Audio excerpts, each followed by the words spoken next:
Hi friends, நான் உங்கள் இரட்டை கார்த்திகா. சதசதன் எண்ணெய் தலையில் அரிசிகள் தண்ணி டெய்லி எப்படி யூஸ் பண்ணுறது பற்றி தாங்க இந்த வீடியோவில் நான் காட்ட போகிறேன். எந்த அரிசியாக இருந்தாலும் சரி, நல்லா ஊறுனதுக்கப்புறம் நல்லா கழுவிட்டு ரெண்டாவது தண்ணியிலேருந்து ஒரு பாத்திரத்தில் எடுத்து வச்சுக்கலாம். அதுக்கப்புறம் அரிசிகள் தண்ணி நம்ம தலைக்கு ஊற்ற வேண்டியதான்.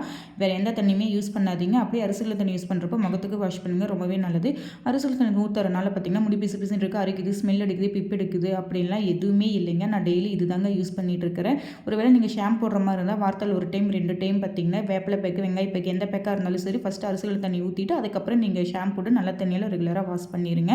நான் வந்து குளிக்கலை இன்றைக்கி, மூஞ்சி மட்டும் தான் கழுவுறேன்னா அரிசியில் தண்ணி மட்டும் தலைக்கு ஊற்றிடுங்க. அதுக்கப்புறம் கொண்டை போட்டுட்டு 5 நிமிஷம் 10 நிமிஷம் அப்படியே விட்டுருங்க. அதுக்கப்புறமேட்டு நல்லா விடுங்க ஃபேன் காற்றுலாம் நல்லா விட்டதுக்கப்புறமேட்டு இதோ இந்த மயிர்கோதி ஈரத்தலையில் சிக்கெடுக்கிறப்போ மயிர்கோதியால் சிக்கெடுங்க, அப்போ தான் நல்லது. இதுதான் சரியான ப்ராசஸ்.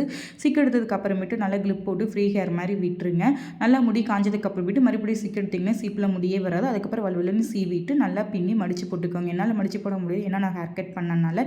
என் வீடியோஸ் அடிக்கடி பார்க்குறவங்களுக்கு தெரியும் என்னோட ஹேரோட இம்ப்ரூவ்மெண்ட் எப்படின்னு. நான் போடுற ஹேர் சம்மந்தப்பட்ட எல்லா வீடியோவும் ஆண்களுக்கு பொருந்தும். நீங்களும் கட்டாயம் இதை ட்ரை பண்ணி பாருங்கள். என் வீடியோ உங்களுக்கு பிடிச்சிருந்தால் லைக், ஷேர், கமெண்ட், சப்ஸ்கிரைப் பண்ணிடுங்க. என்ன வேணும்னு சொல்கிறவங்க மறக்காமல் என்னை காண்டாக்ட் பண்ணுங்கள். Okay, Tata, bye bye.